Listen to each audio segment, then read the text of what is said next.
da leitura?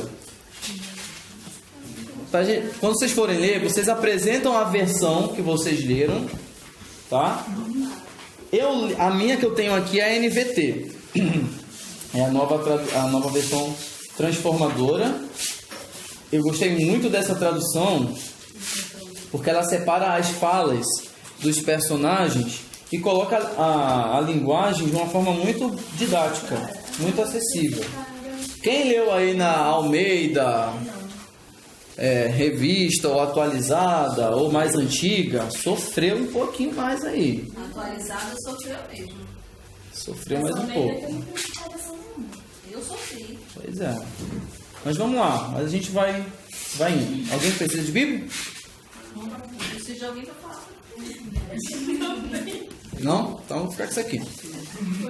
Tá com a Bíblia aí? Pega aqui então. Assim. Essa de Jerusalém também, ela apresenta uma divisão semelhante à divisão da NVT. E isso é legal porque fica bem explícito. Vamos lá. Capítulo 1, Teresa. Não, sou eu. Não, é Teresa. O seu é o 2. Mas tu pode falar alguma coisa no escuro. Vamos lá. O negócio não vai falar do 2. Ih, gente, eu coloquei lá no grupo, lá dividido lá. Vamos lá? Vai, Tereza. Ela vai acrescentando, a gente vai indo junto. Bom, vamos lá. Ai, Senhor. Rogério, eu fiquei, como eu te disse, eu fiquei meio embolada para saber isso aí, sobre esse... As visões, né? Porque são várias visões, né? Aí eu achei uma aqui que me... Vamos lá. Bom, conta a afeição mútua, né, de um casal, né, e a expressão cântico dos cânticos pode ser entendida como superlativo em hebraico, indicando que este cântico é o mais elevado e sublime, que é a primeira aqui, Cântico dos Cânticos de Salomão. É o primeiro versículo, né? O primeiro versículo. Entendeu? O mais maravilhoso de todos os 1001 cânticos que Salomão fez. E o 2, beija-me com os beijos de sua boca. Aqui significa, pelo que eu li, é que ela quer ser ela quer ter toda a atenção dele para ela. Entendeu? Beijo quer dizer que ela quer ele no centro, na atenção, todo ele voltado para ela, entendeu? Só para ela. E aqui, suave é o aroma dos teus ungüentos, como unguento derramado é o teu nome. Unguento era usado naquela época, né, para curar, né, para sarar feridas, né. Então ela está comparando ele aqui com unguento, como se fosse para curá-la, né, para sarar. Aqui também dá uma analogia a Cristo, né, que ele é o nosso unguento. Entendeu? Então você já está fazendo uma interpretação alegórica. Legal. E foi isso que eu vi. Sim, vamos lá. Continua. Vamos fazer uma leitura bem fluida aí, para a gente poder ler o livro todo. Vamos lá. Leva-me após ti, apresenta-nos, ó Rei, e me introduz nas tuas câmaras. Câmaras. É o quarto. É o quarto, né? É o quarto. Ela está buscando intimidade com ele, né? Ela está pedindo literalmente para que o rei leve ela para o quarto dela. E aí a gente... Desculpa, vai. Não, pode falar. Não, vai. As mulheres eram, né?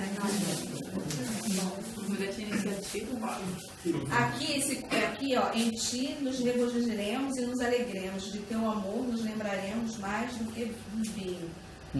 Não é sem razão que te amo. Aqui está comparando ele com o vinho, que naquela época, né, o vinho era muito importante, era motivo de festa, de alegria. Então ela está comparando, dizendo que ele é mais do que o vinho, ele alegra ela mais do que o vinho. Sim. Né? Só uma coisa aí, gente. O cântico, ele é dividido em falas. Do versículo 1 até o 4 é a mulher que está falando. Vocês observaram isso, né? No versículo 4 ainda, esse trecho aí, Ó rei, estamos alegres e felizes por sua causa. Celebraremos seu amor mais do que o vinho. É o coro. É como se fosse um coral de mulheres de Jerusalém cantando essas partes. A mulher fala uma coisa, aí o coro fala um verso, aí depois o homem vai e fala outra coisa. Então, imagine uma ópera. A gente está numa ópera e as pessoas estão se apresentando. É exatamente isso. Aí depois do coro ela volta a dizer o seguinte, né? E esse coro é tipo uma confirmação do que ela falou, Exatamente. né? Que dá esse significado, que eles estão confirmando o que ela falou. Uhum. Aí ela de novo, esposa, eu estou morena e formosa, ó filhas de Jerusalém, como as tendas de Quedar. Isso significa, ela está querendo dizer que por ela trabalhar em vinha, né? Ela pegava muito sol, não é isso? Isso. E ela se comparando a tenda de Quedar, eram tendas que eram feitas no deserto, né? Exato. Feitas por couro de... Esqueci o nome do bicho agora. Ovelhas. Ovelhas negras, não é isso? Então ela está se comparando. A ovelha negra. É o sol, né? Com a pretinha.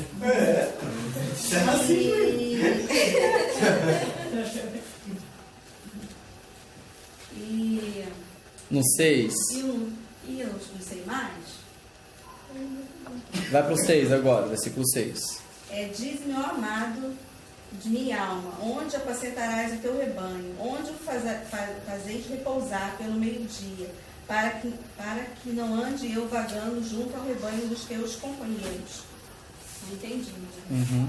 Ó, no versículo 6, a minha versão começa assim: não me olhem assim porque sou morena, o sol me escureceu a pele. Meus irmãos se zangaram comigo, me obrigaram a cuidar de seus vinhedos, de mim mesma, de minha videira, não pude cuidar. Vamos lá, o que ela está dizendo é o seguinte: ela foi obrigada pelos irmãos dela a trabalhar na vinha, e por causa desse trabalho difícil, ela se escureceu. Isso não é um tom pejorativo sobre a cor da pele, mas significa que ela não era branca. Ninguém em Israel era branco, para começar, tá? Por exemplo, a mulher egípcia de Faraó era morena, mas era uma morena natural, porque os egípcios eram morenos. Mas o moreno que ela está se referindo aqui é uma morena castigal. Ela foi castigada pelo sol e ela se escureceu, né? Ela está dizendo, e aí ela usa uma figura de linguagem: eu cuidei tanto da vinha dos meus irmãos que se esqueci de cuidar da minha vinha. Só que quem é a vinha dela aí? Não. Não, é ela mesma. É ela mesma, que está castigada pelo sol, que está lá. Exatamente. Da minha videira, não pude cuidar. Então ela está desprezada, está abandonada. Exatamente. Ou seja, está sem produto Jequiti. É Renaudet, né? Você. Ivone. Versículo 7. Faz a leitura, que você não conseguir, a gente vai falando. Tá. Diz-me, ó amado de minha alma, onde apacentas o teu rebanho? Onde o fazes repousar pelo meio-dia? Para que não ande eu vagando junto ao rebanho dos teus companheiros. Eu acredito que ela quer saber aonde ele está, né? Para ela não ficar vagando procurando ele, né? Isso, exatamente. E aí ela encerra com uma pergunta, né? Onde você está? Onde você está trabalhando, né? Isso. E agora ele vai responder, versículo 8. Agora é o esposo falando. Se tu não sabes, ó formosa, entre as mulheres, nossa, sais pelas pisadas dos rebanhos e apacenta os teus cabritos junto às tendas dos pastores. É ali que ele está. É ali que ele junto está. às tendas dos Exato. pastores, né? As éguas dos carros de Faraó te comparam, ó querida minha, que é aquilo que você falou. Sim. Que os cavalos, né, do Egito eram os melhores, eram considerados os melhores cavalos daquela época, né, os mais bonitos. E pra gente né? lembrar, ela tá cansada, ela tá castigada pelo sol e ela tá caminhando para procurar o seu amado. E é tanto amor que ele tem por ela, mesmo ela estando assim, né? Exatamente. Cansada, fatigada, queimada lá pelo sol, mesmo assim ele a vê linda, né?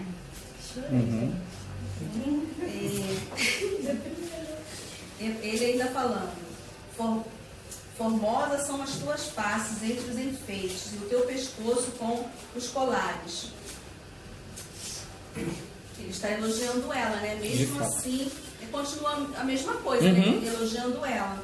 Enfeites de ouro te faremos, com instruções de prata. Aí ele está falando que Eu entendi assim, que mesmo ela estando assim, ela casando com ele, se unindo a ele vai transformar, dar a ela ouros e pratas, é isso? Sim, sim. Faremos para você brincos de ouro com enfeites de prata. Está prometendo riqueza. Isso para ela, né? Aí ela falando agora, a esposa. Agora a amada vai responder para ele. Vamos lá, 12. Enquanto o rei está sentado à sua mesa, o meu nardo exala o seu perfume. Vamos lá. O rei está deitado em seu sofá. A minha tradução bota até sofá, olha só. Encantado com a fragrância de meu perfume. Meu amado é como uma delicada bolsa de mirra que repousa entre meus seios. Então ela está falando que ele está se debruçado sobre ela, sentindo o perfume dela, o aroma do perfume dela. Pela tua versão que tu leu, parece o seguinte, que o rei está lá, sentindo o cheiro dela, né? E o amado dela está em outro lugar. A impressão que passa é essa, pela sua versão, né? Mas a minha coloca como ela está chamando o próprio rei de meu amado, tá? E vamos lá, 14.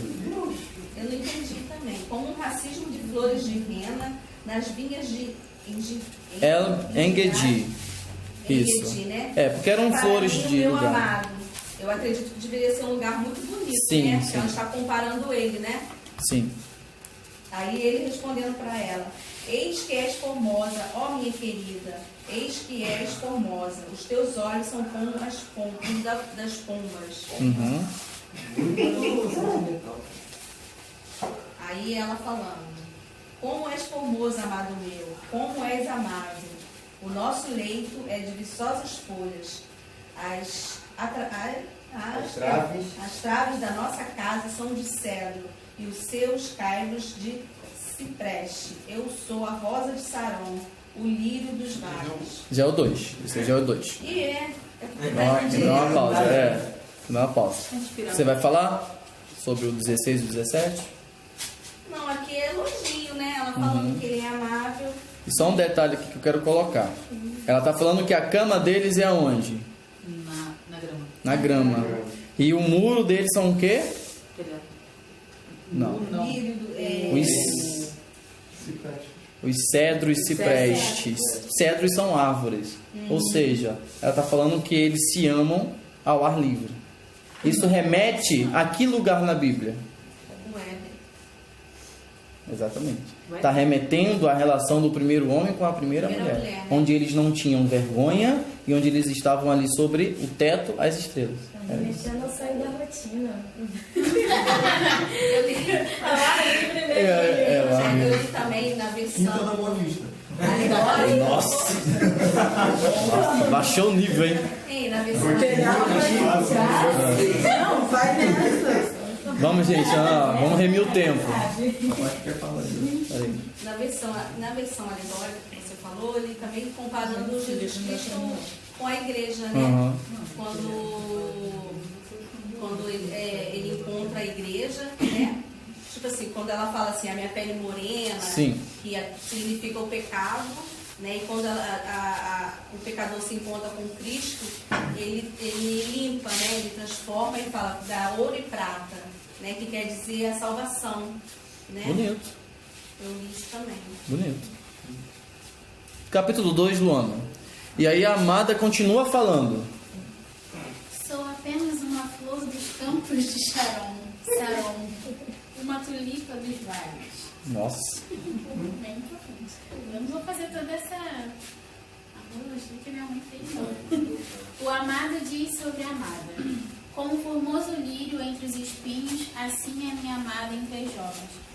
Nesse também eu, na versão, não esqueci, pode ser Cristo nos comparando como o lírio entre os espinhos, né? A igreja no mundo, né?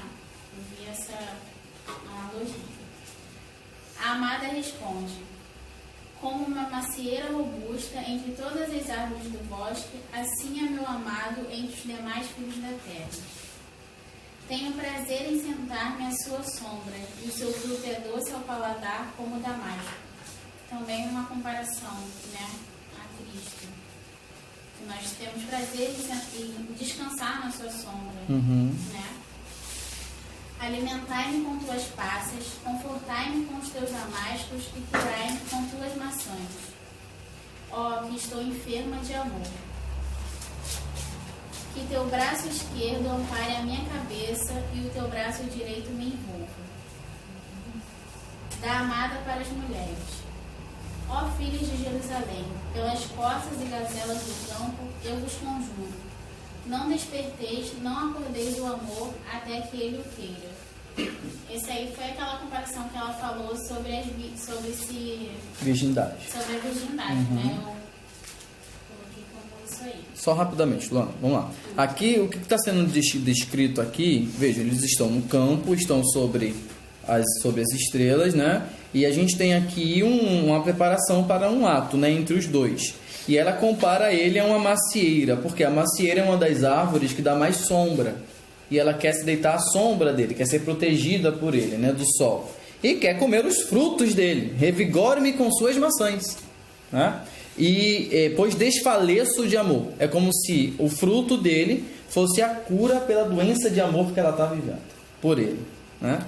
E aí ela clama, o primeiro clamor dela para as mulheres de Jerusalém, para não despertarem um amor antes do tempo, ou seja, não se entreguem antes do tempo devido. Fala. Começou com eles falando na grama verde e tudo mais. Aí no versículo 4 aqui da Bíblia aqui está escrito que ele me levou ao salão de festas e ali nós nos entregamos ao amor. O que seria esse salão de festas? Sim, sim. É o salão do palácio dele. Então, já Começa no bosque, vamos dizer assim, e agora vai para os aposentos, né? Versículo 8. Amada diz sobre o amado. Ouvi, é a voz do meu amado que chama. Vede, aí vem ele, galopando pelos montes, saltando pelas colinas. Eis que o meu amado é como um vigoroso gamo, é como um filhote de gazela. Reparai, lá está ele em pé, postando-se atrás do muro, vigiando pelas janelas, espreitando pelas grades. Eu só consigo ver uma analogia a Cristo aí. Agora, eu não estudei esse, mas enfim. O amado. Vocês estão rindo da gazela, né? Vocês são demais, cara. Mas não é a primeira metáfora sobre um homem como uma gazela na Bíblia. Vocês lembram que o irmão de Joabe corria como uma gazela? Verdade. E foi morto lá, né? Eu esqueci o nome dele. Mas ele corria como uma gazela, tá? E gazela corre, né, gente? Mas ela pegou essa analogia de Cristo pelo fato de falar que ele vem saltando pelos montes. montes. Exatamente. Você tem uma música, né? Ele vem. Exatamente. Vamos lá. O amado declara a amada. Assim me declara o amado. Levanta-te, minha amada, minha bela, e vem. Olha e vê que o inverno já se foi. A chuva cessou. É primavera. Surgem muitas flores pelos campos. Chegou o tempo de podar e cantar. E já se ouve o doce arrulhar das pombinhas em nossa terra. E isso é bonito, né? Pombinha é bonito, gazela não. Gazela não. A figueira começa a dar seus primeiros figos. As vinhas estão floridas e o perfume das uvas toma conta dos vales. Você quer falar alguma coisa sobre isso? Posso acrescentar alguma coisa? Pode acrescentar. O que eles estão dizendo? Veja, o inverno já acabou, as chuvas passaram, ou seja, o inverno é sempre metáfora para um período ruim, né, de dificuldade, né, difícil. Então chegou a primavera, onde as coisas começam a brotar, as figueiras começaram a dar fruto, videiras perfumadas. Então se simboliza eles dois, que estão agora prontos para desfrutar o melhor de si mesmos, de um do outro. Tá? Ele dando o perfume dela, ela com os frutos dela, e ele convidando ela, venha comigo, minha bela. 14. Pomba minha, que se aninha nos vãos dos rochedos, nos esconderijos, nas encostas dos montes. Deixa-me contemplar teu rosto lindo. Deixa-me ouvir tua voz meiga, pois tua face é tão formosa e tão doce a tua voz. amada declara ao amado: agarrai-nos às raposas, às pequenas raposas que devastam nossas vinhas, porquanto as nossas vinhas já estão em flor. Pode ter uma... Mesmo sentido, pode continuar. Tá. O meu amado é meu e eu sou dele. Ele zela por seu rebanho entre os lírios. Antes que a brisa do alvorecer comece a soprar e o dia surge afugentando as sombras, volta, amado meu. Ser como um cervo, um filhote de corça vigoroso sobre as colinas escarpadas de Betel. Exatamente. Eu tenho uma curiosidade que estava aqui, que esse livro é um diálogo em forma de poesia entre o marido, sua esposa, e ele pode ser dividido em 3 partes. Igual a Fernanda falou, namoro, o casamento e a maturidade no casamento. Mas eu não consegui enxergar isso nesse livro. Namoro, até, eu não digo namoro porque não existia namoro naquela sociedade, sabe? Então eu acho que é uma visão muito contemporânea da gente fazer do livro, entendeu? Assim como, por exemplo, a gente está falando aqui de visões cristãs, mas vamos lembrar que Salomão não tinha essa visão quando escreveu isso, né? A gente que está fazendo essas alegorias, essas interpretações.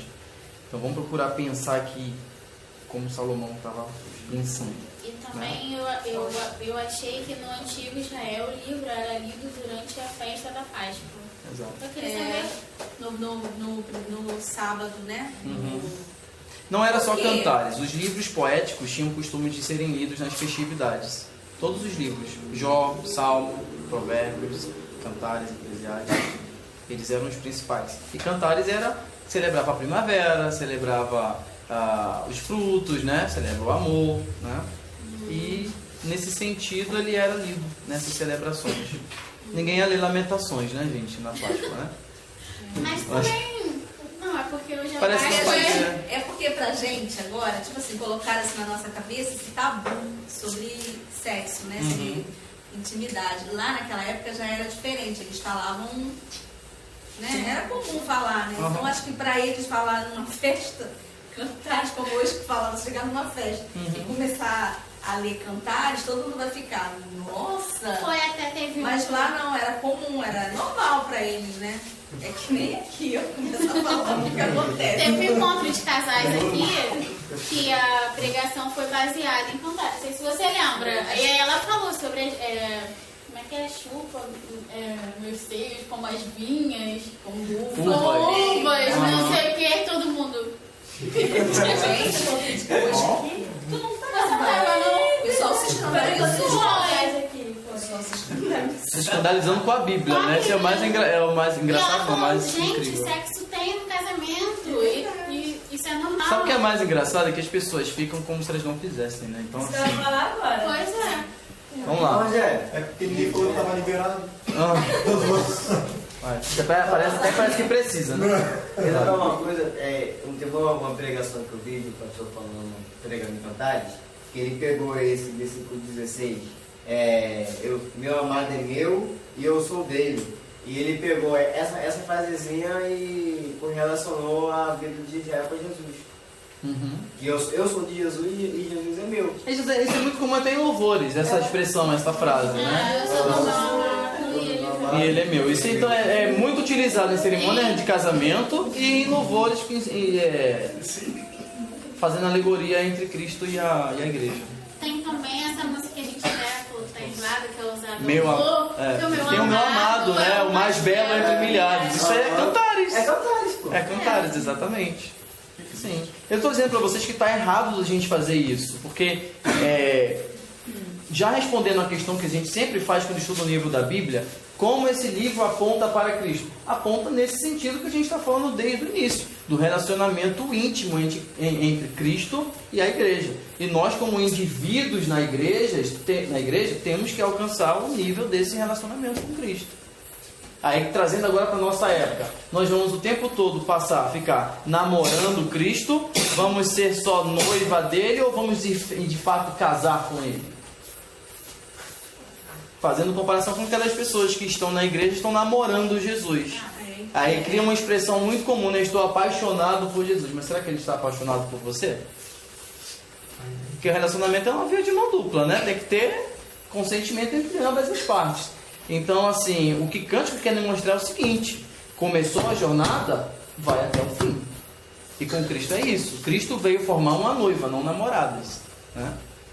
Então, essa é a imagem. Capítulo 3, Maria Clara. A amada continua falando. Eu separei alguns versículos. Mas você vai ter que ler tudo, tá? Ai, mentira. Você lê, mas você fala do que você separou.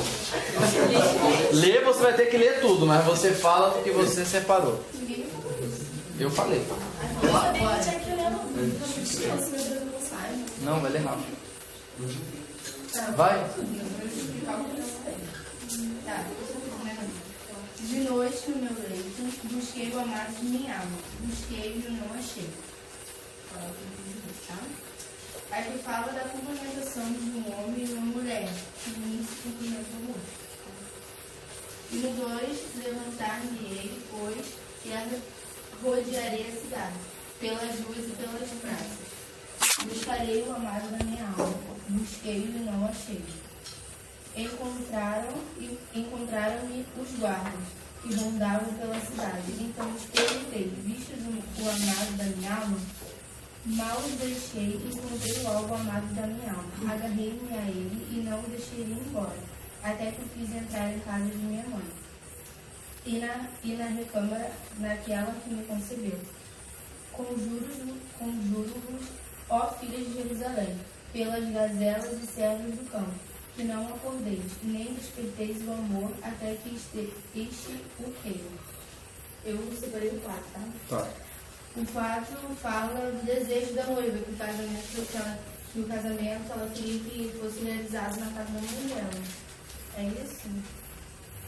Mais ou menos, não sei, vamos lá. Ela quer, no sentido, quando ela quer expressar que quer levar ela à casa de sua mãe, à cama onde foi concebida, significa que ela quer trazer ele para o mais íntimo dela. Ou seja, a casa onde ela foi criada, o leito onde ela foi concebida, onde ela nasceu. É trazer o homem para o que ela tem de mais íntimo na vida dela, na história dela, entendeu? Tanto que ela estava procurando para ele, o encontrou e agora achou. E ela faz de novo, né, um conjuro para as mulheres de Jerusalém no versículo 5. Tá. E aí as mulheres de Jerusalém falam no versículo 6, vai. E é isso que sobe do deserto como colunas de fumaça, perfumado de mirra e de incenso, e de toda sorte de pós aromáticos do mercado. É a liteira de Salomão. 60 valentes estão ao redor dela, valentes de Israel. Eu entendi que ele, eu não sei se ele fala do carro de Salomão, onde ele estaria, e a noiva também, depois, né? E no 8, todos sabem manejar a espada e são destros na guerra. Cada um leva a espada assim, por causa dos temores noturnos. O rei Salomão fez para si um palanquim de madeira do Líbano. Fez-lhe as colunas de prata, a espalda de ouro, o assento de púrpura e tudo interiormente ornado, com amor pelas filhas de Jerusalém. Entendi que fala da carruagem de ouro, né, que ele construiu e tal, está explicando como foi feito, e uma expressão do rei que fala para sua noiva. Aí no 11, sai ao filho de Sião e contemplai ao rei Salomão com a coroa com que a mãe o coroou, no dia do seu desposório e no dia do júbilo do seu coração. Aí, tipo, o que entendi foi do cuidado com todos os detalhes a respeito da união matrimonial, e que a união matrimonial não era feita de qualquer jeito, havia todo aquele compromisso, e havia todo aquele... Tudo isso, né? Agora fala aí você. Vamos lá. O capítulo 3 é o casamento entre ambos, né? Eles estão aqui casando. Ela está procurando, ela procurou por ele, o achou, e aí as mulheres de Jerusalém, num coro, né, exclamam assim: o que é isso que vem subindo do deserto como uma nuvem de fumaça? E quem é que vem? Salomão, com todo o seu esplendor, toda a sua riqueza, e os seus 60 homens valentes, que é a guarda pessoal dele, que para onde Salomão ia, esses homens iam atrás. E aí ele vem para o casamento. O noivo tem que buscar a noiva na casa de seus pais. É onde ela está, né? Na casa de sua mãe. É isso que ela disse. Lembra também na parábola das virgens, o noivo ele entra na casa da noiva, está lá fazendo o casamento, enquanto as virgens, as 10, estão fora esperando eles saírem para a festa, né? E aí eles casam, e aí tem uma descrição sobre a riqueza de Salomão, como ela falou, né? E é isso. E o casamento então está feito. Capítulo 4 agora, consumação do casamento. Vai, Fernanda. Não consumou ainda não. No meu, é a continuação, acontece que no contexto da Maria Clara, que o título está o porquê inicial, o esposo exprime seu amor pela esposa. Mas antes de ir para o fato, posso fazer um comentário sobre o livro em si? Eu estava vendo, né, como o Rogério já falou, né, o autor, né, que foi Salomão. Quando foi escrito, na minha pesquisa, que foi a primeira parte do reinado de Salomão, por volta do ano 965 a.C. O propósito, poema lírico para exaltar as virtudes do amor entre o marido e a esposa. Casamento, plano de Deus. O homem e a mulher devem viver juntos dentro do casamento, amando um e o outro espiritualmente, emocionalmente e fisicamente. O que quebra todos os tabus, né? Se a gente pensar assim, família é o plano de Deus, é o plano principal de Deus para nossas vidas. Então, a gente deveria tratar a questão do casamento, até da relação sexual. Por ser muito banalizado, talvez a gente também crie esse tabu, mas a gente tem que tratar de forma mais natural e de uma forma muito bonita, porque o casamento o sexo dentro do casamento é algo que é de Deus e é algo muito bonito. E eu observei no capítulo 4 a questão do tratamento, né, da relação, dos elogios entre o esposo e a esposa. Antes do capítulo 4, eu vi duas coisas que me chamaram a atenção assim, sobre o livro, tá? Não sei se está correto, é uma fonte que eu peguei. O livro ele combate dois extremos. O ascetismo, que é a negação de todo prazer, que é o que a Igreja Católica ensinou, né? Que o sexo não é para prazer, é para reprodução. E o hedonismo, que é a busca do prazer somente, o que a gente pode trazer pelos...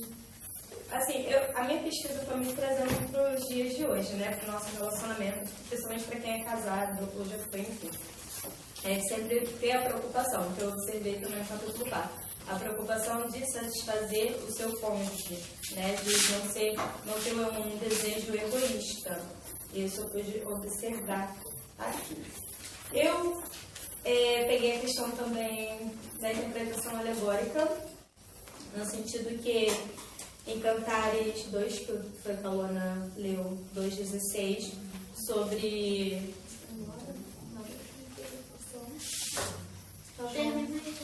Não, pode ir. Estou cedendo o vídeo. Vamos lá. Sobre Jesus, né, sendo o bom pastor, e no capítulo 2 ele fala a questão do pastor. E também Cantares 4:7, ele fala assim: tu és toda formosa, amiga minha, e em ti não há mancha. Que eu fiz uma relação com Efésios 5:27. Está escrito assim: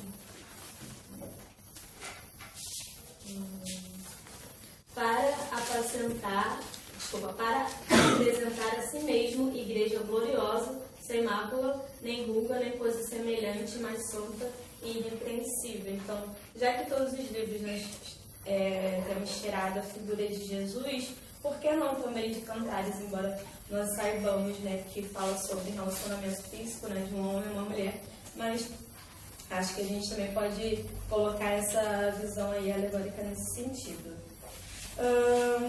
Então, vamos lá. Vamos começar aqui agora, então, a leitura.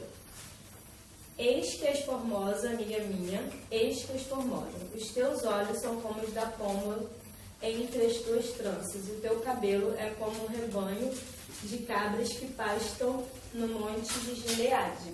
Eu encontrei que esses olhos de pomba seria pureza. Ressaltando a questão da pureza.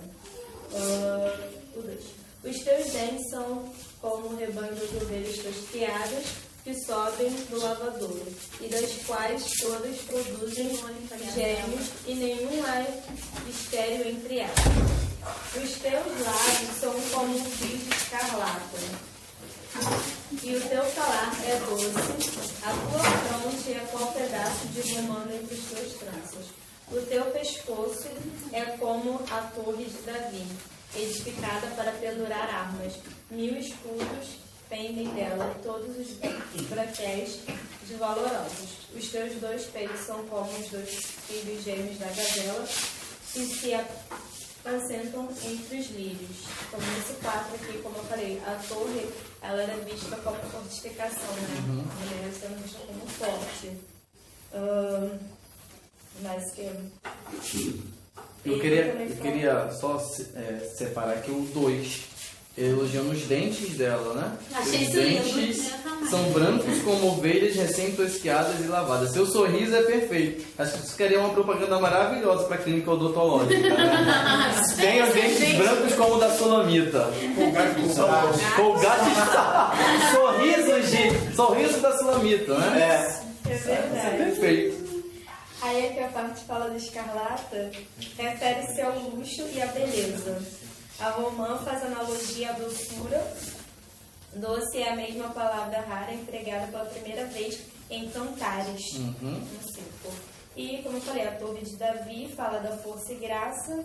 E os filhos gêmeos da gazela, que são a questão dela ser adorável, né, como os filhos da gazela.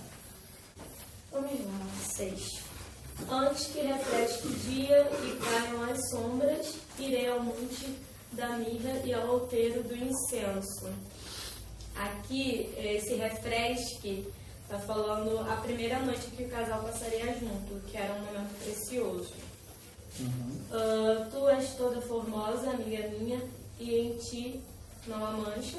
A comparação que eu fiz agora, né, com a tese. No 8. Vem comigo do Líbano, minha esposa, vem comigo no Líbano.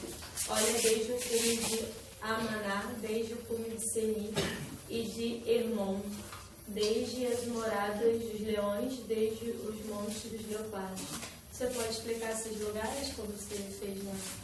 São lugares, o Hermon, temos lá o Monte Hermon, que era um monte importante na Bíblia, dentro da região de Judá. Nós temos o Líbano, que era a região no leste de Israel, de onde vinham os cedros, as árvores que Salomão já está falando aqui, já no capítulo 2. Né? Ele está convidando a ela a ir nesses lugares exóticos, lugares bonitos, convidando a ela nesse sentido, né? a viver com ele. Mas antes disso, eu queria frisar o versículo 6, que você leu, né? Ele diz o seguinte: irei ao monte de mirra e à colina do incenso. De onde desde o início do livro, que ele está falando que tem perfume, que é cheiroso? Quem é que é perfumada e quem é que é cheirosa? É ela, né? Dela que vem um cheiro bom. E ele está falando aqui: irei ao monte da mirra e à colina do incenso. Isso é o ápice do prazer dos dois. Sabe? Ele vai dizendo que vai ao monte, à colina, ao topo. Ele vai... De onde vem esse cheiro? Exatamente isso. É o ápice do encontro desses dois. Versículo 6. 9. Vai. Ainda só falando sobre... Eu não tenho maturidade para cantar de novo.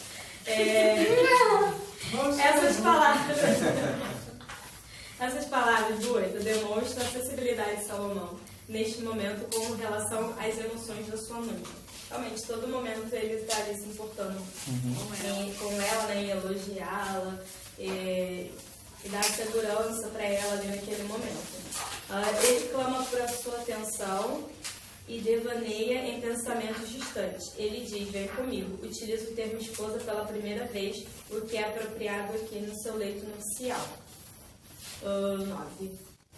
Tiraste meu coração, minha irmã, minha esposa, tiraste meu coração com um dos teus olhos, com o colar do teu pescoço. Essa questão de ele chamar de minha irmã se baseia muito na questão familiar, né? Porque agora ela faz parte da família. Então, essa estranha dupla de palavras baseou-se na ideia de que unir-se em matrimônio, o casal passava a ser uma família. A mulher tornava-se venerável como membro da família real. Então, por isso que ele, a todo momento desse, ele chama de irmã. Mas é porque ela está fazendo parte agora da família. O 10. Que belos são os teus amores, irmã minha, ó esposa minha. Quanto melhores são os teus amores do que o vinho, e o aroma dos teus bálsamos do que os de todas as especiarias. Os teus amores trata, onde eu encontrei aqui, trata-se do amor erótico. Favos de mel, dos teus lábios, ó minha esposa. Mel e leite estão debaixo da tua cama, e o cheiro dos teus vestidos é como o cheiro do líbano. Lábios, mel e leite significa a doçura dos beijos da noiva, e que seria um alimento para ele, os beijos dela. O 12, jardim. Jardim fechado és tu, irmã minha. Esposa minha, manancial fechado, fonte selada. Manancial, fonte selada significa que Salomão invoca imagens de refrigério e deleite. O fato de ter o rei empregado os termos fechado e selado indica de forma poética a virgindade da sua esposa na noite do seu casamento. Foi este o tesouro que ela lhe trouxe, o qual ela incentivou as outras moças também a se conservarem, a se guardarem na noite de núpcia de cada uma delas. Os teus renovos são como um pomar de romãs com frutos excelentes, o cipreste e o nardo. O nardo e o açafrão, o cálamo e a canela, com toda sorte de árvores de incenso, a mirra e aloés, como todas as principais especiarias. És a fonte dos jardins, poço das águas vivas que correm no Líbano. Essa parte. Levanta-te, vento norte. Agora é a amada falando, só para deixar. Ah, tá. Não tem essa divisão. Agora o homem acabou de falar, tá? Disse todas essas série de elogios para ela, né? Agora o 16, a amada agora vai falar. Levanta-te, vento norte, e vem tu, vento sul. Assopra no meu jardim, para que se derramem os seus amores. Terra, vai. Recebe. Meu amado. Gente, vocês vão ver que é o jardim, gente. É isso mesmo.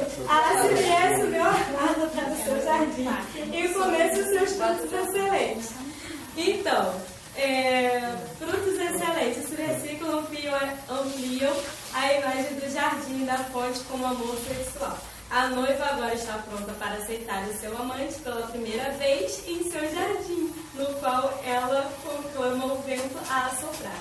Ela está pronta a ter relação sexual com seu marido pela primeira vez. É isso mesmo. Entenderam que é o jardim, né? É isso mesmo. Não, mas é isso. Veja só, toda a estrutura do livro está montada nisso. O que a gente tem num jardim?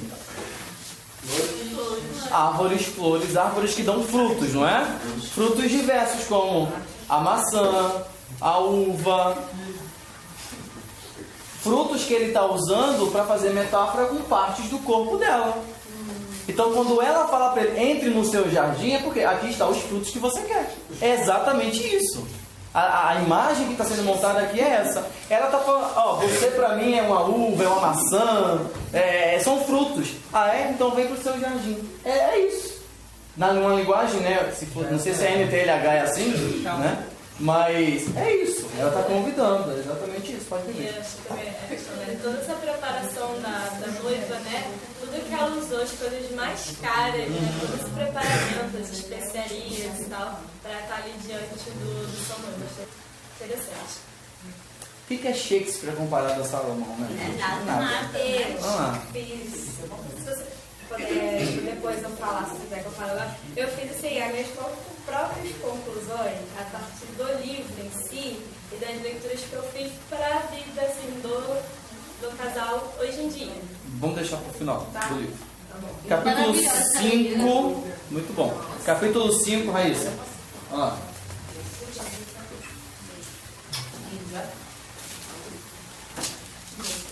Parabéns, viu, gente? Hoje é aniversário da Luana, tá? Vai lá comer bolo. Não, peraí, vou comemorar com ela. Parabéns pra você.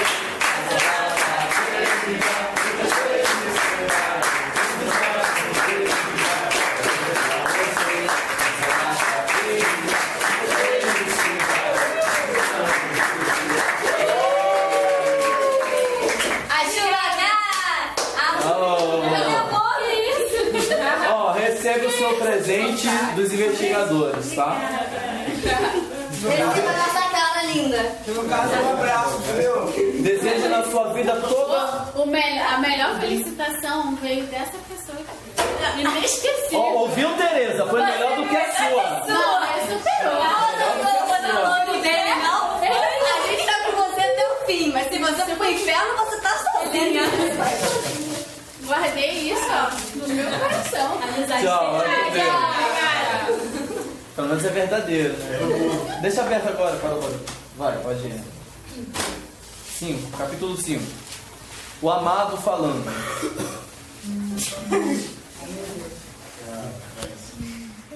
Não é de minhas palavras. Ele. Já entrei no meu jardim, minha noiva, minha querida. Estou colhendo mirra e outras plantas perfumosas. Estou comendo meu favo de mel e bebendo meu vinho com meu leite. Eu não preciso explicar essa parte, porque Eu acho que está muito essa claro, parte né? é uma resposta do ato que ela pediu, dizendo que já estava pronta e ele atendeu, né? Amém. As mulheres de Jerusalém agora falam.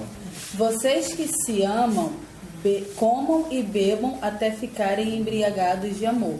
No caso, não precisa também, né? Porque eles estão dando um conselho. Vocês que São se as mulheres, amam, é. né? Desfrutem do amor que você tem, né? Agora a amada Ela. volta a falar. O meu tem. Ah, tem? Tem. Vai. Ela, eu dormia, mas meu coração estava acordado. Então ouvi o meu amado bater na porta. É feito sonoro? Aí ele, deixe-me entrar, minha querida, meu amor, minha pombinha sem defeitos. A minha cabeça está molhada de sereno e o meu cabelo está úmido de orvalho. Aqui, agora, dificuldade, olha só. Aqui já terminou o ato, no caso, e aqui seria o Um sonho. Ela está sonhando. Ela está sonhando. Versículo 2 ela fala, eu dormia, mas meu coração estava desperto. Acordado. Por causa E da aí emoção do sonho dela. Ouviu o amado bater. Não, ela continua no sonho. Aqui ainda é um sonho. Ainda é o sonho. Aí no sonho ele entra, pede pra entrar e tudo mais. Aí ela, eu já tirei a roupa, será que preciso me vestir de novo? Já lavei os pés, porque sujá-los outra vez. O meu amor passou a mão pela abertura da porta e o meu coração estremeceu. Eu já estava pronta para deixar o meu querido entrar. As minhas mãos estavam cobertas de mirra e os meus dedos também. E eu segurava o trinco da porta. Isso é no sonho. É no sonho. O que dá para perceber, assim, você vai lendo assim, é como se ele estivesse a caminho de um segundo ato, né? Alguma coisa assim. O que a gente pode seguir na narrativa da história é, eles tiveram a noite de núpcia dele. No sonho dela, ela tá no quarto, pronta para dormir, né? Já vestiu a roupa de dormir, já tá preparada, e ela escuta batendo na porta. É o marido, Chamando por ela. Chamando por ela. Aí ela fala, poxa, vou ter que me despir de novo, vou ter que fazer tudo isso. Mas ela tá querendo, tá? Mas ela tá querendo. Até que ela já tá pronta, ela vai destrancar a porta, as mãos dela já estavam perfumadas, já estava toda pronta. E aí, versículo 6... Então abri a porta para o meu amor, mas ele já havia ido embora. Como eu queria ouvir sua voz, procurei-o, porém não pude achar. Chamei-o, mas ele não respondeu. Uma analogia também que se pode comparar a Cristo. Ele bate a porta, mas se você demora a responder, vai chegar uma hora que vai ser tarde. Você vai procurar e não vai achar. Os guardas que patrulhavam a cidade me encontraram, e eles me bateram e me machucaram. E os guardas das muralhas da cidade me arrancaram a capa No caso aqui, o que ela quer dizer? Eu não... Era um sonho, É o mas sonho. aí... É o sonho. Ela foi procurar por ele, ela não encontrou, e aí ela foi agredida pelos Diz guardas como se da não cidade. tivesse com ele, não sentia segurança, ela não estava segura. Ela foi atrás dele, aí acabou encontrando guardas, e eles feriram ela. E ela usa a expressão: arrancaram-me um manto. Veja, o manto de uma mulher, o que significava? Cobrir O as que significava o vergonhas, né? manto de uma mulher? Que tipo de mulher usava manto sobre a cabeça? A pureza dela, né? A mulher casada. A mulher casada. Esse negócio aí. A mulher casada. Por quê? Ela tem que guardar o que é do marido dela. O cabelo. Tá? Cabelo é um símbolo de sexualidade na cultura judaica. Né? Exatamente. Paulo fala, mas é da cultura romana, não é da judaica. É da cultura romana. Tem um pouco de sincretismo. Oi? Talvez tenha um pouco de sincretismo, né? Não, porque o cobrir das cabeças que Paulo se refere em 1 Coríntios 7. É o 7? Não, 14? 14. É sobre as prostitutas que cobriam as cabeças. Mas isso é tema para outra discussão. Mas aqui ela está falando que está correndo tanto perigo que ela se sentiu violada. Exposta. Isso. Aí no 8 fala: prometam, mulheres de Jerusalém, se vocês encontrarem o meu amado, diga que estou morrendo de amor. E aí as mulheres de Jerusalém respondem: Aí as mulheres, Morre. que é o coro. isso. Você, a mais bela das mulheres, responda: será que o seu amado é melhor do que os outros? O que é que ele tem de tão maravilhoso para fazermos esta promessa a você? E aí ela responde: Entre 10.000 homens, o meu amado é o mais bonito e o mais forte. O seu belo rosto é corado, e seus cabelos são compridos e ondulados, e pretos como as penas de um corvo.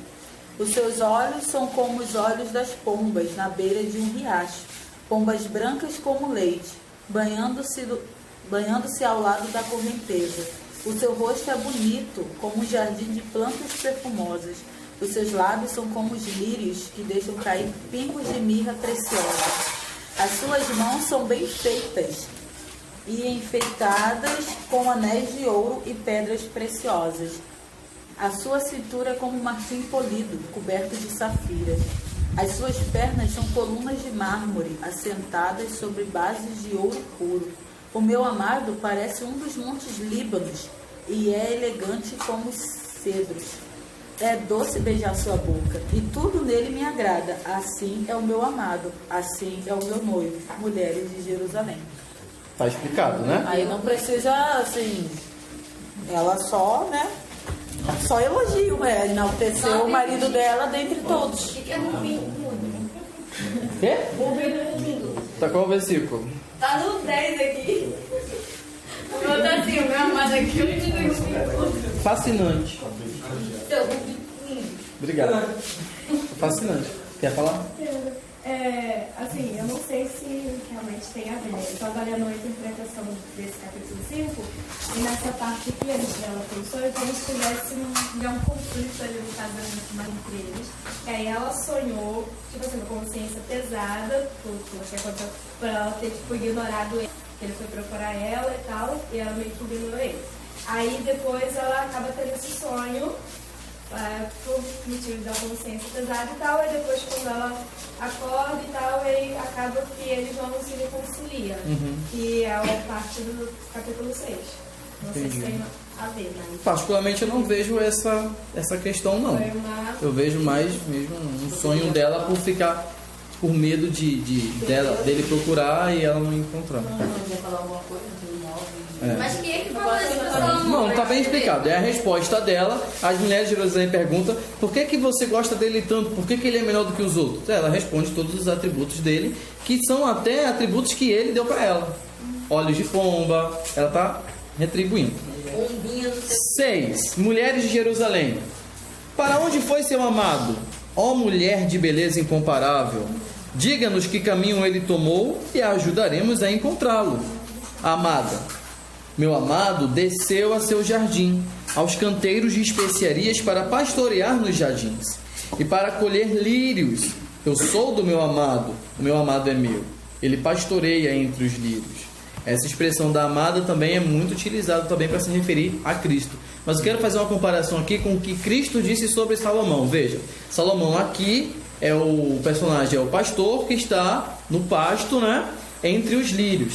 E Jesus utilizou os lírios para comparar Salomão, dizendo que Salomão, em toda a sua riqueza, não se vestiu como os lírios do campo. E ela utiliza aqui o lírio para se referir também a seu marido. Lírio também se extraía perfume dele. E aí o amado responde para ela, versículo 4: Você é linda, minha querida, como a bela cidade de Tirza. Sim, é linda como Jerusalém, majestosa como um exército com bandeiras ao vento. São as cidades que eu falei para vocês no início da aula, né? Sobre Tirza e Jerusalém, cidades. Seu cabelo é como um rebanho de cabras que desce pelas encostas de Gileade. De novo, ó, seus dentes são brancos como ovelhas recém-lavadas. Seu sorriso é perfeito, cada dente tem seu par ideal.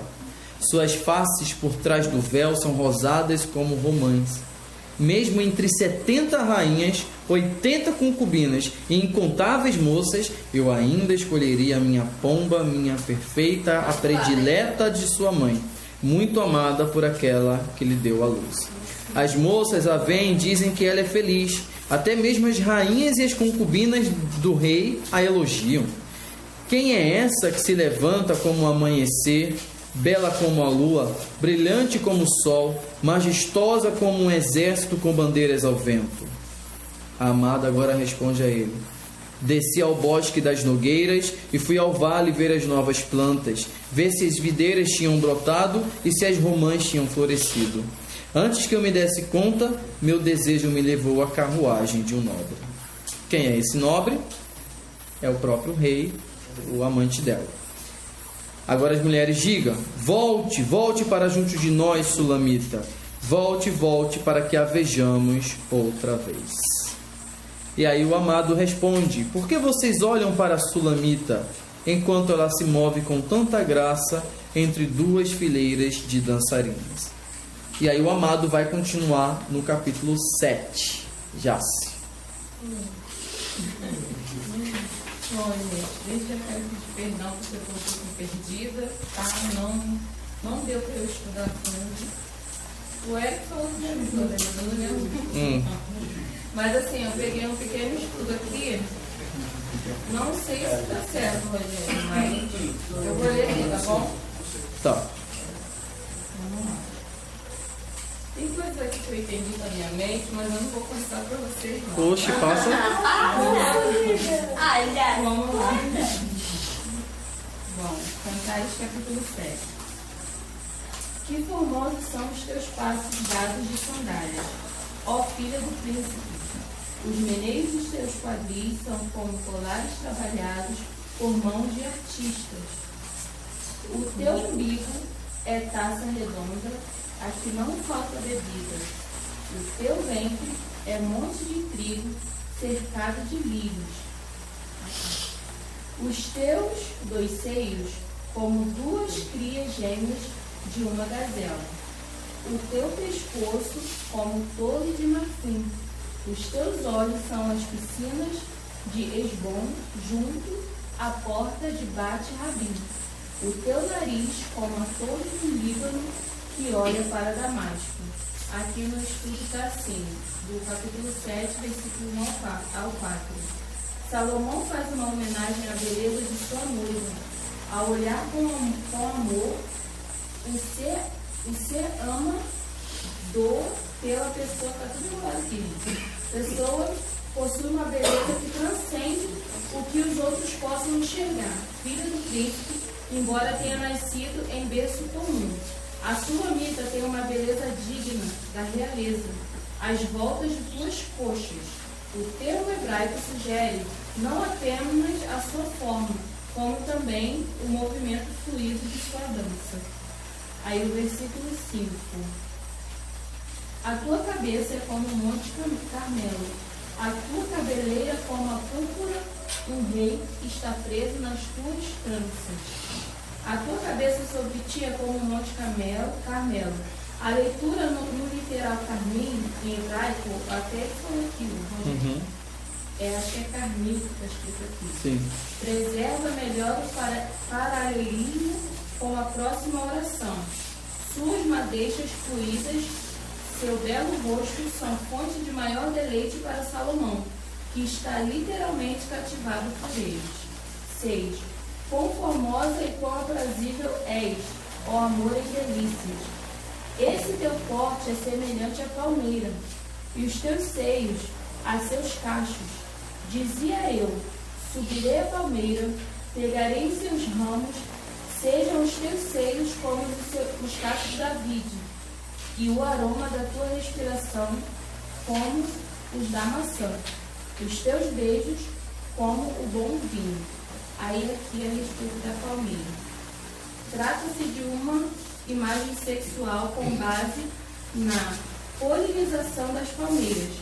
Para fertilizar uma palmeira fêmea, o jardineiro sobe na palmeira macho e tira algumas flores dela. Depois sobe na palmeira fêmea e amarra as flores portadoras do pólen entre os seus ramos. E continuando 9, a esposa aqui. Vinho que se escoa suavemente para o meu amado, deslizando entre os seus lábios e dentes. Eu sou do meu amado, e ele tem saudade de mim. Venha, meu amado, saiamos ao campo, passemos as noites nas aldeias, levantemo-nos cedo de manhã para ir às vinhas, vejamos se florescem as vides, e se abre a flor, se já brotam as romeiras, dar-te-ei ali o meu amor. As mandrágoras, é isso mesmo? Mandrágoras. Exalam o seu perfume, e as nossas portas a toda sorte de excelentes frutos, novos e velhos. Eu te reservei, ó meu amado. Aí aqui, a partir do versículo 9 ao 13. Afeição. Esta palavra é usada apenas 3 vezes na Bíblia. Aqui ela significa claramente desejo sexual. Ela está falando aqui a questão da esposa, né? A partir do versículo 11 ao 12. Ela se familiariza com todos os ambientes, mas especialmente com as vinhas. Meu grande amor, isto se refere a um acolhimento sexual. E o 13, desde o princípio dos tempos, as mandrágoras são associadas à fertilidade. Ok. É isso mesmo. Capítulo 8, então, para terminar. Rayane. Vamos lá. É a conclusão do poema agora. Vamos lá. Começa com a amada falando. Ai, gente, é muito difícil levantar. Só misericórdia. As comparações dele, hein? Tudo estranho. Deixa eu ir lá. Primeiro, depois eu vou explicar aqui. Eu sei que já passou, mas depois a gente explica de novo que eu sei que racismo foi aquele naquele capítulo lá que eu mandei no grupo. Eu me expliquei direito aqui. Vai, adianta aí. Vamos lá. Tá. Só pra recapitular, no versículo 13, que Já se leu, fala assim, né? As mandrágoras exalam perfume. Acreditava-se naquele tempo que as mandrágoras elas serviam para ajudar na fertilidade da mulher. Só uma curiosidade. Falou? Eu tava falando do meu pai. Tá, vai, vamos lá. Agora, ninguém vai esquecer o que é mandrágora agora. Vai. Não. A amada declara uma base. Ai, cara, cala. Gente, vamos concluir. Gente, deixa eu falar, não tem nem tanto o que falar. A amada declara o amado. Quem me dera que fora do meu irmão, que mamou nos seios da minha mãe.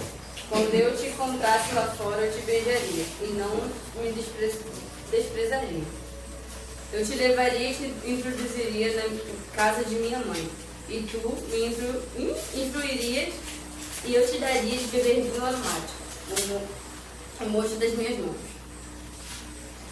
A sua mão esquerda estaria debaixo da minha cabeça, e a sua direita me abraçaria.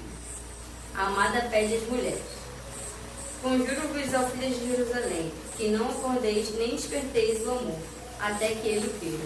É um bom conselho, gente. As mulheres respondem à noiva: quem é esta que sobe do deserto e vem encostada ao seu amado? Debaixo da macieira te despertei.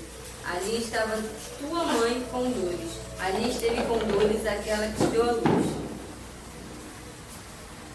Põe-me como selo sobre o teu coração, como selo sobre o teu abraço, porque o amor é forte como a morte, o ciúme é cruel como o Seol. Sheol. A sua chama é chama de fogo, verdadeira labareda do Senhor. Aí eu lembrei da labareda de fogo, aleluia. 7.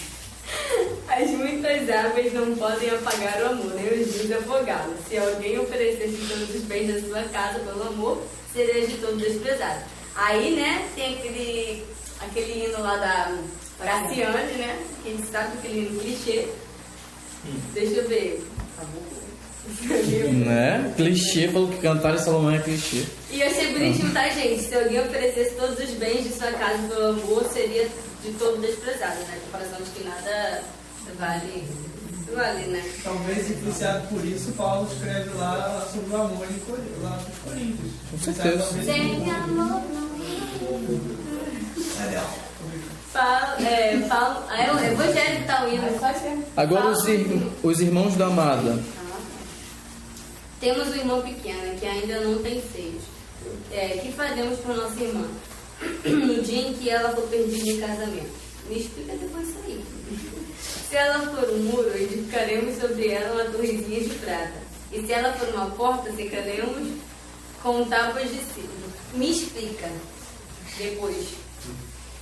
A amada declara a todos: eu era um muro, e os meus seios eram como as suas torres. Então eram os seus olhos como aquela que acha paz. Teve Salomão uma vinha em Baal-Ramon. Arrendou essa vinha a uns guardas, e cada um lhe devia trazer pelo seu fruto 1000 peças de prata. A minha vinha me pertence e está diante de mim. Tu, ó Salomão, terás 1000 peças de prata, e os que guardam o fruto terão 200. O amado de sua palavra final. Ó tu, que habitas nos jardins, os companheiros estão atentos para ouvir a tua voz. Faz-me, pois bem, ouvi-la. A amada e a sua palavra final. Vem depressa, amado meu, e faz-te semelhante ao gamo ou ao filho da gazela sobre os montes de Israel. Gente, ele está concluindo, esse capítulo, eu entendi, né, que ele está concluindo todo aquele romantismo que ele falou nos capítulos anteriores, concluindo, né, o poema dele, falando, elogiando a mulher e ela também o elogiando, né, para que eles possam ficar juntos e felizes. Entende? Dos versículos 1 ao 4, a amada queria que ele fosse seu irmão. Né? Vocês entenderam por que ela pede isso? Não. Queria que parecia um incesto, né? Exatamente. Pareceu um incesto. Ela foi criada bem mal pelos irmãos dela. Sim, então, foi. Como ele tratava muito bem ela queria que ele fosse, que os irmãos dela fossem como ele, tratando ela na infância. Faz sentido, mas o que ela quer dizer aqui é o seguinte no versículo 1, veja. Então eu poderia beijá-lo publicamente e ninguém me criticaria. O que ela quer dizer com isso? Veja. Intimidade de ser irmão, né? Não, ela quer beijá-lo publicamente, nas ruas, nos lugares, mas ela é seu marido, isso não é lícito para um casal fazer isso na rua. Para isso eles têm a intimidade da casa. Sim, o casal sim, na rua não é lugar de ficar namorando. Sociedade da época não, isso é a gente que a gente vê aí, que é até coisa pior. Mas se fosse familiar, podia. Por isso que ela queria que ele fosse como um irmão. Porque poderia beijá-lo publicamente, irmão, pai, mãe, tio, sobrinha. Mas relacionamento conjugal e noivado não se podia demonstrar esses afetos publicamente. Mas por quê? Assim? Porque era antiético. É antiético. Porque assim, a gente... Não, essas coisas não se fazem em público. Não pode. A mulher tinha que cobrir o cabelo. Veja só, veja a forma dos beijos que ela está se referindo. São esses tipos de beijo. Ou qualquer tipo de Não é beijo. De afeto. Não, demonstração de afeto sim, mas ela quer falar é beijo, ela quer beijar. Ela quer o quê? Ela quer beijar. Então é isso. Ela quer Hakuna Oi? Matata. E ela beijo que hoje são. Exatamente isso que eu estou falando. Ela está citando como são os beijos. E não é lícito fazer isso em público. Tá? Mesmo um beijo simples na bochecha, enfim e tal, entre homem e mulher, não era bom fazer isso em público. Então, se fosse irmão, não teria problema porque era família. É isso que ela quer dizer, tá? Depois ela vai dizer, eu quero frisar só o versículo 6, que ela vai dizer o seguinte: o amor é forte como a morte, e o ciúme exigente como a sepultura. O amor arde como fogo, como labaredas do Senhor. Em algumas traduções pode parecer labaredas mais intensas, lavadeiras do Senhor. Esse versículo é a única vez que aparece o nome de Deus no livro de Cantares, tá? E no original em hebraico não aparece nem Yahvé, é só Yah, só metade do nome, tá? É porque é uma das formas também de se referir a Deus, Yah. Aqui só fala queimam como fogo. Mas torna menos ofensivo ao nome dele. Curioso. E nesse sentido aqui, Cantares tem sim no seu original o nome de Deus. Só lembrando para vocês que o único livro da Bíblia que não aparece o nome de Deus é Esther. Esther. Não vê outra coisa. Não vê o nome no seu coração, não Ela fala, não seu sabe Deus é o meu Deus. Tinha nome gravado mesmo, né? Naquela época. Não, é só uma figura de linguagem. Até porque eles não trocavam anéis. Uma coisa que vai para vocês, pra gente finalizar. Hoje em dia, quando se gosta de alguém, o que um homem costuma dar para uma mulher? Qual é o símbolo do amor? Hoje em dia. Não, vamos lá. Não. Flores. Isso é uma cultura, isso vem da cultura romana. Por quê? Eu não como flor. Tu não, Rayane. Tô falando das mulheres normais. Vamos lá. No sentido, as gazelas. Vamos lá. Não, vamos lá. Vamos lá, gente, pra finalizar. Hoje se dá flores. Mas isso foi uma cultura europeia, vindo da cultura grega. Porque a palavra rosa, né? Normalmente não é qualquer flor, é uma rosa. A palavra rosa em inglês, rose, é um anagrama da palavra Eros. Eros é o filho de Vênus, o Cupido. Você entendeu? Então se dava flores porque as flores estão conectadas com Eros, que era o deus que fazia as pessoas se apaixonarem na cultura grega. Mas na cultura judaica, até hoje não se dá flores. Por quê? Porque a flor murcha. Se você der uma flor para uma donzela, você está dizendo que o seu amor é como aquela flor. Um dia ele vai murchar. E breve, vai ser rápido. Então, pensando nisso, o que eles dão para as mulheres? Pedras. Pedra? Porque o Mas nem amor... qualquer pedra, né? Pedra preciosa. Não, são pedras. Pedras. Deixa eu te dar essa pedra aqui. Eu nem lembrei de você. Pedra. Por quê?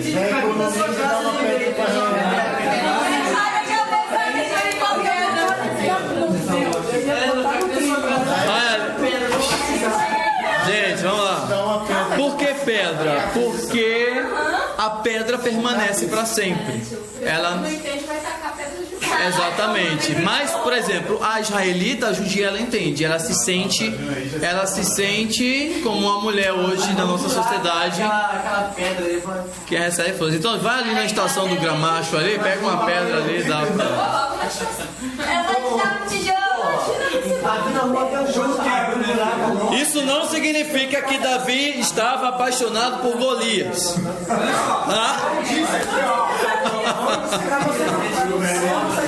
Toma pedra. Mas eu amo você. Não era pedrada. Não, vamos lá, para terminarmos. E amava tanto que ele pegou 7 pedras.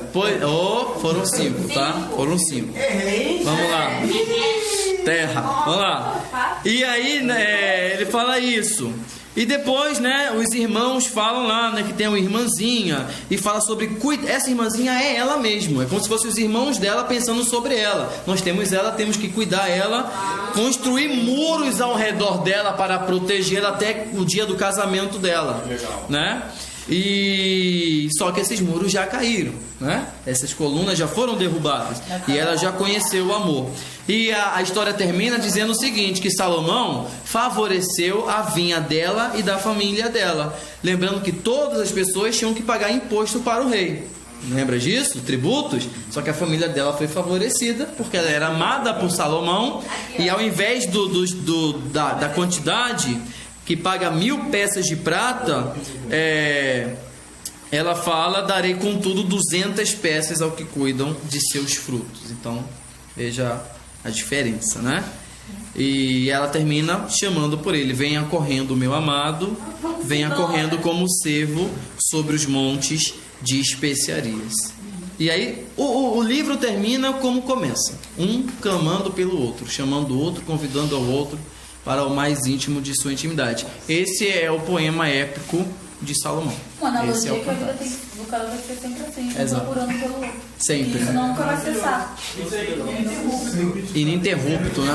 Porque, tipo assim, já para pensar que mais ou menos há 2 mil anos atrás já existia Cantares, muito antes do Cristo já existia Cantares, mas hoje, quando lemos, basicamente é como se estivéssemos lendo pela primeira vez, como se existisse pela primeira vez, no sentido de que as mesmas coisas que eram exigidas há 3 mil anos atrás, na época de Salomão, ou 3 mil, né? 3 mil, né? Também são exigidas hoje e são praticadas diariamente. Exatamente. Fernanda queria falar alguma coisa, né? Vai rapidinho aí. Vai, É Bia, rápido. fala. Então, Carinho dela. como a Raíssa falou aí, a gente pode pegar todos esses conselhos, né? Isso tudo que a gente. E trazer para o nosso dia a dia. Tipo, mas para quem está casado. Rapidinho. Então, assim, por tudo que eu li, tudo que eu aprendi também na vivência, na questão de vida de casado, então, tipo, umas dicas que eu acho que Deus falou comigo, assim. Então, vamos lá. Aprenda a aceitar o outro do jeito que ele é. Analise as diferenças como algo positivo. Tenha admiração pelo seu cônjuge. Procure incentivar, planeje os sonhos juntos. Entenda que o sexo é o reflexo do tratamento que vocês têm no dia a dia. Então, seja gentil, romântico ou romântica. Leve a pessoa a querer ter um encontro amoroso com você. Saia da rotina, leve as coisas mais de boa. Não permita que pequenos problemas minhem a relação de vocês. São as pequenas brigas que tornam o casamento insuportável. Experiência própria. Seja tolerante, releve. Se possível, respire e finge demência. Não cogite ou ameace seu cônjuge com o divórcio. Seja amigo ou amiga, sacerdote e o amante. Não considere o problema do outro menor. Procure se importar um com o outro e resolver os problemas juntos. E ao invés de brigar, vão namorar. É forte. Isso aí.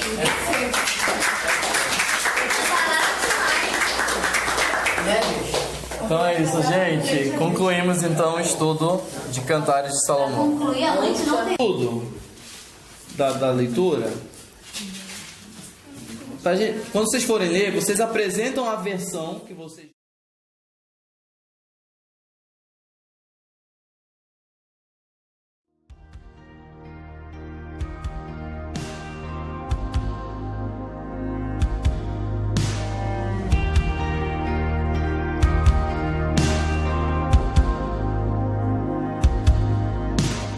Everything is temporary. God, you're never ending. Though it seems you sometimes hide, you rise in perfect time. Bread of heaven, living water, God of our salvation. Like a shepherd, you will lead us to the other side.